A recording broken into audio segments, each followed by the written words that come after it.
Başqa soğaqsaylarni itishni oxumasanız meşqisi yo'q. Mor bilan tarxamak ketgan manda o'xshagan so'qsay qilishni o'rganolmasanız pek ziyan tatsizjimi? Atiyalik nashliq chiqardiganlar va yayim tijorat qildiganlar alomat mas qildi, qaranglar o'xshab ketganiga. Birlik ko'rsangiz o'rganib olaysiz, ta'mi ketmaydi. Buni qanday qatdimki, qadamimiz birlikda o'rganamdik.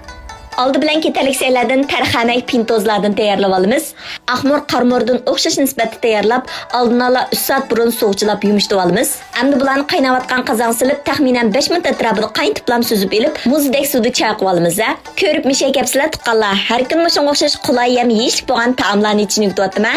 Izdegan topamay qolmaslik uchun yurak berib saqlanib, inkas raynig'ichi qaqsiz gullaringlarni avatib, meni rag'batlantirishni unutib qolmanglar. Qo'llag'inglarga rahmat. Endi bularni aralashtirishga aplik bo'lish uchun cho'ngroq bir qachiq silib, oldinchilab yumishtirgan pintoza, tarxamak, sho'mila, ushaq chanalgan samsaq, so'mpiyaz mayasini silib, 2 qo'sh atrofida lazon silib etamiz. Orqadan qizg'an mayni ustiga qo'yib, mislik biroq chiqarib olamiz.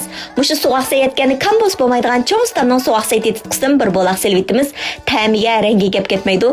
Texnik ishiltib baxmagan do'stlarimiz bir ishiltib sinab beqinglar. Arqadan yarım chumuch shongcho, yarım piyol ochiq suv va yarım piyol suv qo'yib, yarım qoshiq tuz va yarım qoshiq shakar silib, tekshi aralashtirib olamiz. Endi bularni qo'limizdan olqini qilib, tekshi aralashtirib, taxminan 3 minutdan 5 minut atrofida ta'mlari singishvag'icha qo'yib iste'mol qiladigan bo'lsak, ta'm tilinglardagidek ajoyib o'xshaydi jumum. Mehmonning oldiga chiqsangiz-mu, maqtab turib yeb ketadi, qaranglar.